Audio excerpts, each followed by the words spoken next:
வணக்கம். Welcome to அங்கனா சமையல். இன்றைக்கி நம்ம ஒரு ரொம்ப டேஸ்ட்டான ஒரு ஸ்வீட் ரெசிபி தான் பார்க்க போகிறோம்.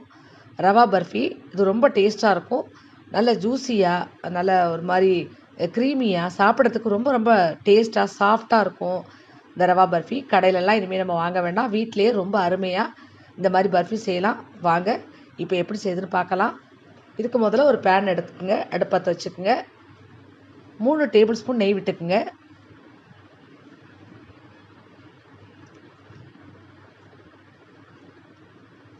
இதுக்கு 1 கப்பு ரவை எடுத்துக்கோங்க. இந்த 1 கப்பு ரவையை இந்த நெய்யில் சேர்த்து நல்லா வறுத்துக்குங்க. நல்லா வாசம் வர வரைக்கும் வறுத்துக்கணும். இதோட நிறமும் மாறணும். அதனால் பொறுமையாக அடுப்பு லோ ஃப்ளேம்லேயே வச்சு வறுத்துக்கலாம்.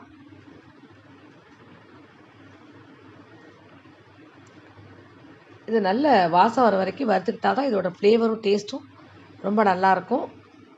இப்போ பாருங்கள், நிறம் மாறி இருக்குது. இன்னும் கொஞ்சம் நேரம் வாசம் வந்த பிறகு நம்ம பாலை சேர்த்துக்கலாம்.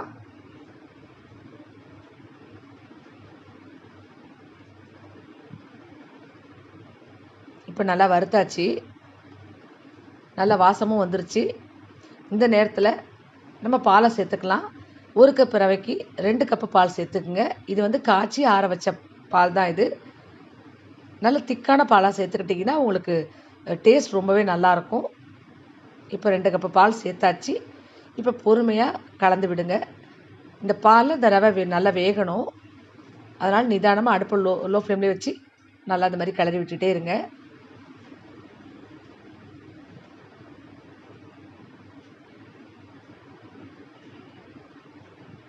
இப்போ பாருங்கள், பாலில் ரவை நல்லா வெந்திருக்கு. இதோட டெக்ஸ்டரே பார்க்கும்போதே ரொம்ப நல்லாயிருக்கு. பாருங்கள், பார்க்கும்போதே அதோட கலர் ரொம்பவே நல்லாயிருக்கு.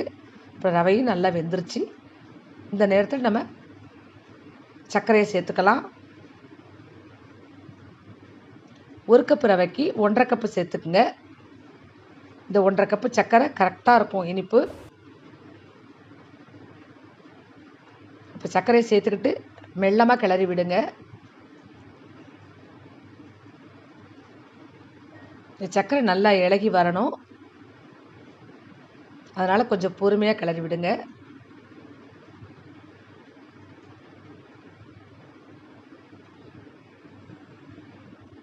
இப்போ நல்லா கலந்து விடுங்க. இது நல்லா இளகி வரும். இப்போ பாருங்கள், நல்லா இளகி வந்துருச்சு. இப்போ நல்லா இந்த மாதிரி கிளறிக்கிங்க. நான் ஒரு துளி அளவு மஞ்சள் தூள் தான் போட்டிருக்கேன். நான் ஃபுட் கலர் எதுவுமே நான் சேர்க்கலை. உங்களுக்கு நீங்கள் விருப்பப்பட்டீங்கன்னா ஃபுட் கலர் சேர்த்துக்குங்க. இப்போ இந்த நேரத்தில் மில்க் பவுடர் சேர்த்துக்கலாம். ஒரு 2 டேபிள் ஸ்பூன் அளவுக்கு மில்க் பவுடர் சேர்த்துக்கலாம். மில்க் பவுடர் சேர்த்து செய்யும்போது டேஸ்ட் ரொம்பவே நல்லாயிருக்கும். இப்போ மில்க் பவுடர் சேர்த்துக்கிட்டு நம்ம கரண்டி எடுத்துகிட்டு ஒரு விஸ்கால் நல்லா கலந்துக்கலாம். இதுக்கு கொஞ்சமாக துளி உப்பும் சேர்த்துக்குங்க. இப்போ கரண்டி எடுத்துக்குங்க. இதில் ஏதாவது கட்டி இருக்கும், அதனால் நல்லா விஸ்க வச்சு இது மாதிரி நல்லா கலந்து விடுங்க. ரவையில் எதுவும் கட்டி இருந்தாலும் இல்லை பால் பவுடராக இருந்தாலும் எல்லாமே நல்லா கரைஞ்சி ஈவனாக வந்துடும். அதனால் இந்த மாதிரி விஸ்க வச்சு நல்லா கலந்து விடுங்க. இப்போ இதில் கொஞ்சமாக ஏலக்காய் பொடி சேர்த்துக்குங்க.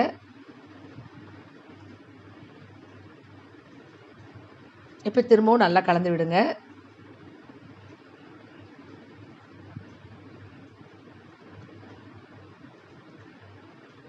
இப்போ கட்டியெல்லாம் எதுவும் இல்லை, நல்லா கலந்தாச்சு.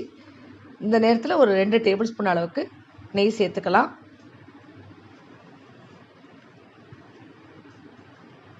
இப்போ நல்லா கலந்து விட வேண்டியது தான். இது நல்லா சுருண்டு வர வரைக்கும் நம்ம லேசாக அப்படி கிளறிக்கிட்டே இருக்கணும்.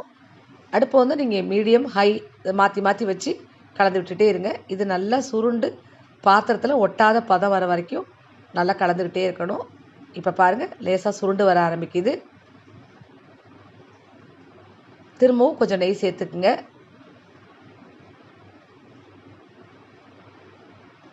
இப்போ திரும்பவும் நல்லா கலந்து விடுங்க. இது நல்லா ஒட்டாமல் வரணும். அதுதான் கரெக்டான பதம். அப்போ தான் பர்ஃபி உங்களுக்கு கரெக்டாக இருக்கும். அந்த கன்சிஸ்டன்சி கரெக்டாக இருக்கும். இப்போ பாருங்கள், உங்களுக்கு பாத்திரத்தில் ஒட்டவே இல்லை. இப்போ நம்ம அடுப்பை ஆஃப் பண்ணிக்கலாம். இப்போ இது மாதிரி ஒரு பிளேட் எடுத்துக்கோங்க. இந்த பர்ஃபியை செட் பண்ணணும். அதனால் கொஞ்சமாக அதில் நெய் சேர்த்துக்கிட்டு நல்லா இந்த மாதிரி ஒரு ப்ரஷ்ஷால் ஃபுல்லாக அப்ளை பண்ணி விட்டுக்குங்க.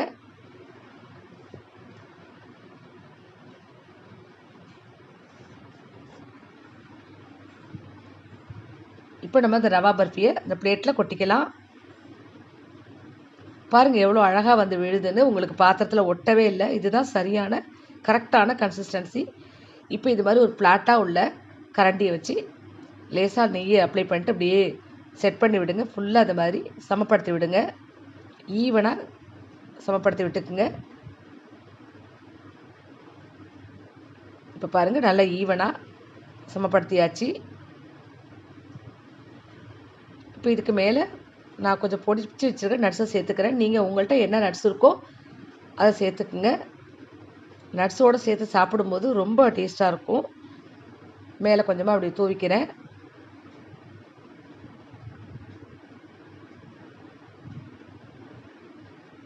இப்போ நட்ஸை தூவின பிறகு ஒரு கரண்டியை வச்சு அதே மாதிரி லேசாக ப்ரெஸ் பண்ணி விட்டுக்குங்க.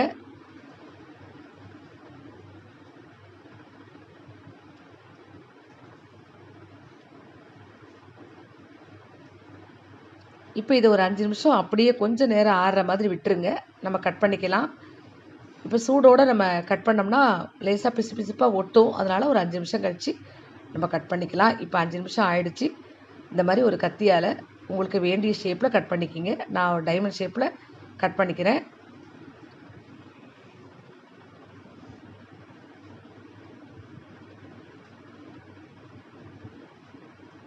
இப்போ கட் பண்ணியாச்சு. இது அப்படியே நம்ம இன்னொரு 20 நிமிஷத்துக்கு நம்ம ஃப்ரிட்ஜில் வச்சுருந்து கொஞ்சம் கூலானோடனே எடுத்துக்கலாம். இப்போ பாருங்கள் ஃப்ரிட்ஜிலேருந்து எடுத்துகிட்டு வந்துட்டேன். ஒரு 20 நிமிஷம் ஆயிடுச்சு. கொஞ்சம் கூல் ஆகியிருக்கு. இப்போ நம்ம கட் பண்ண அந்த பர்ஃபி அதை எடுக்கிறதுக்கு உங்களுக்கு கரெக்டாக வரும், நல்லா வரும். உங்களுக்கு சூட்டோடு நீங்கள் கட் பண்ணி எடுத்திங்கன்னா வராது. அது ஃப்ரிட்ஜில் வச்சு நீங்கள் கட் பண்ணிங்கன்னா நல்லா அழகாக ஈஸியாக வரும். நீங்கள் அதுக்கு பிறகு நீங்கள் ரூம் டெம்பரேச்சர் வந்த பிறகு நீங்கள் வெளியே வச்சுருந்து நீங்கள் சாப்பிட்டுக்கலாம். இப்போ பாருங்கள் எடுத்து காமிக்கிறேன். எவ்வளோ அழகாக பிளேட்டில் ஒட்டாமல் அழகாக வந்திருக்கு. எவ்வளோ சாஃப்டாக இருக்குது பாருங்கள். ரொம்ப சாப்பிட்றதுக்கு ரொம்ப ஜூஸியாக நல்லா க்ரீமியாக ரொம்ப டேஸ்ட்டாக இருக்கும். பாருங்கள் எவ்வளோ சாஃப்டாக இருக்குன்னு. கிட்டத்தட்ட இது ஒரு மோத்திச்சூர் லட்டு டேஸ்ட்டுக்கு இருக்கும். நீங்கள் கண்டிப்பாக வீட்டில் ட்ரை பண்ணி பாருங்கள். ரொம்ப ரொம்ப டேஸ்ட்டாக இருக்கும். வீட்டுக்கு யாராவது கெஸ்ட்டு வந்தால் நீங்கள் ஈஸியாக டக்குன்னு இது மாதிரி செஞ்சிடலாம். வீட்டில் உங்களுக்கு விசேஷ காலங்களில் கூட நீங்கள் ஈஸியாக இது மாதிரி செய்யலாம். எல்லாருமே விரும்பி சாப்பிடுவாங்க. ரொம்ப ரொம்ப டேஸ்ட்டாகவும் இருக்கும். ஃப்ரெண்ட்ஸ், இந்த வீடியோ உங்களுக்கு பிடிச்சிருந்துன்னா மறக்காமல் நம்ம சேனலுக்கு சப்ஸ்கிரைப் பண்ணி சப்போர்ட் பண்ணுங்கள். நம்ம சேனலுக்கு எப்படி இருந்துச்சுன்னு சொல்லி கமெண்ட்டில் சொல்லுங்கள். லைக் பண்ணுங்கள். பெல் ஐக்கானை கிளிக் பண்ணிக்கோங்க. நான் போடுற வீடியோஸ் எல்லாமே உங்கள் நோட்டிஃபிகேஷனில் வரும். எப்படி இருந்துச்சு ஷேர் பண்ணுங்கள். நன்றி, வணக்கம்.